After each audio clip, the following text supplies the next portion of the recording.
Welcome back to the Intellexual Podcast. I'm your host, David S. Dawson.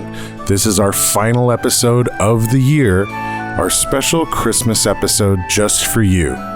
We'd like to thank you so much for listening to us in 2019. We look forward to bringing you lots of entertainment in the new year.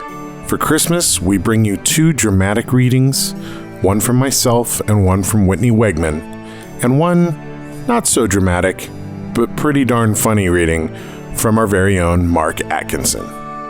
Until next year, here's wishing you the best of holidays and a joyous new year, and we thank you once again for listening to the Intellexual Podcast.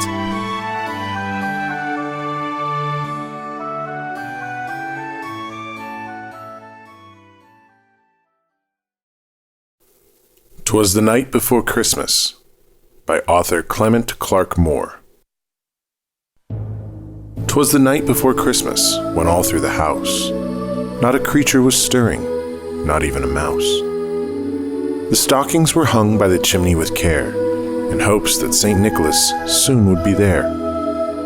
The children were nestled all snug in their beds, while visions of sugar plums danced in their heads. And Mama in her kerchief and I in my cap had just settled down for a long winter's nap. When out on the lawn there rose such a clatter, I sprang from the bed to see what was the matter. Away to the window I flew like a flash, tore open the shutters and threw up the sash. The moon on the breast of the new-fallen snow gave the luster of midday to objects below, when what to my wondering eyes should appear but a miniature sleigh and 8 tiny reindeer. With a little old driver so lively and quick, I knew in a moment it must be St. Nick. More rapid than eagles his coursers they came, and he whistled and shouted and called them by name. "Now Dasher, now Dancer, now Prancer and Vixen, on Comet, on Cupid, on Donner and Blitzen, to the top of the porch, to the top of the wall, now dash away, dash away, dash away all." As dry leaves that before the wild hurricane fly, when they meet with an obstacle mount to the sky, so up to the housetop the coursers they flew, with the sleigh full of toys, and St. Nicholas too. And then in a twinkling I heard on the roof the prancing and pawing of each little hoof. As I drew in my hand and was turning around, down the chimney St. Nicholas came with a bound.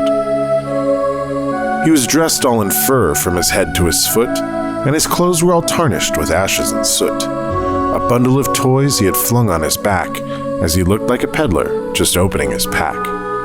His eyes, how they twinkled, his dimples, how merry, his cheeks were like roses, his nose like a cherry. His droll little mouth was drawn up like a bow, and the beard of his chin was as white as the snow. The stump of a pipe he held tight in his teeth, and the smoke it encircled his head like a wreath. He had a broad face and a little round belly that shook when he laughed, like a bowl full of jelly.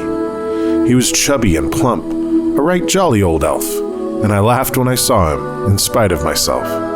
A wink of his eye and a twist of his head soon gave me to know I had nothing to dread. He spoke not a word, but went straight to his work, and filled all the stockings, then turned with a jerk, and laying his finger aside of his nose, and giving a nod, up the chimney he rose. He sprang to his sleigh, to his team gave a whistle, and away they all flew like the down of a thistle.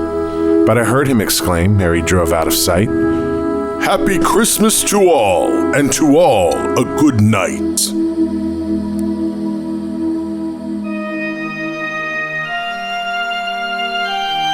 Yes, Virginia, there is a Santa Claus.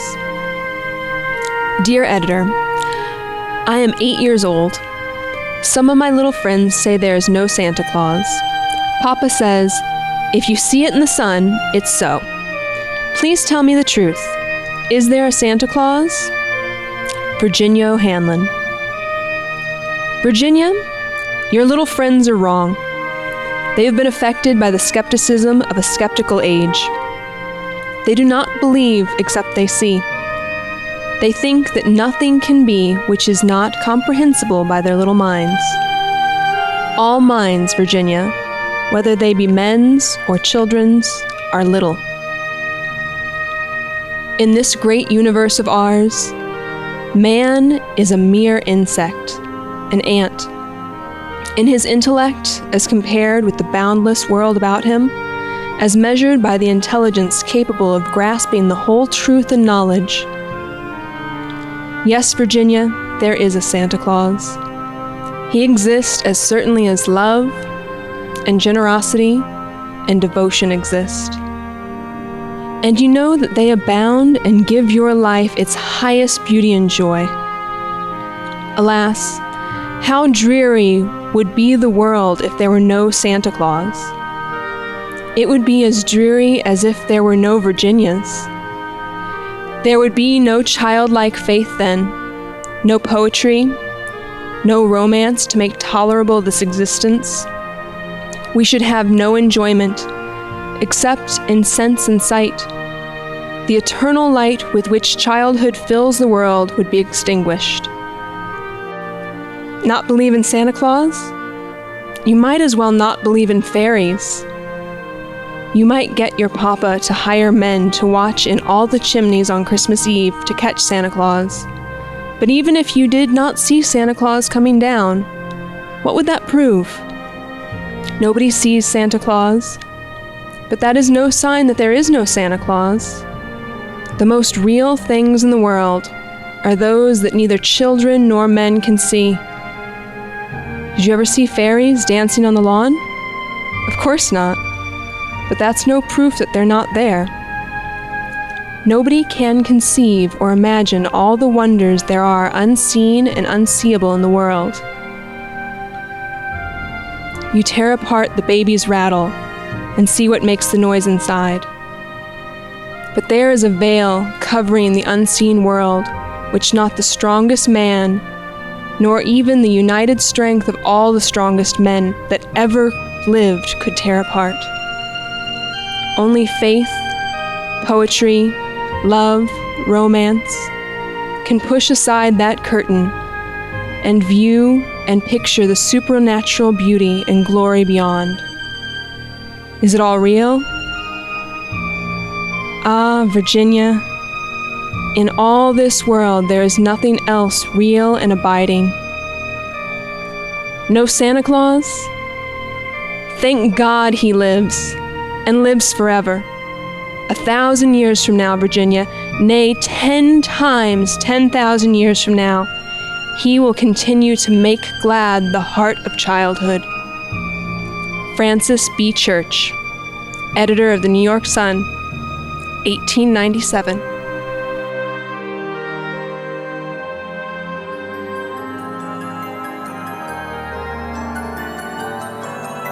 Ladies and gentlemen, I'd like to do a rendition of one of my favorite Christmas poems. This one's called My Christmas Tree Won't Grow. Ho, ho, ho! Snow, snow, snow! What can I do? My Christmas tree won't grow. I sang it a carol, I sang it a song. I've fed it mince pies where I've gone wrong. So I ran it in a bath with herbs and salty. I dipped it in, I prayed and hoped. I waited and waited, then I pulled it out?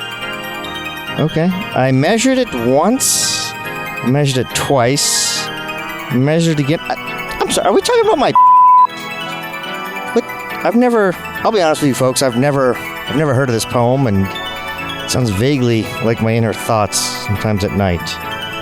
Anyways, oh dear, it was just as short as it was the same. You know what? That's not funny, Dave. Ladies and gentlemen, Merry Christmas. This is Mark Atkinson with the Intellexual. Ho, ho, ho. My Christmas tree won't grow. That's what the lube's for. Good night, ladies and gentlemen.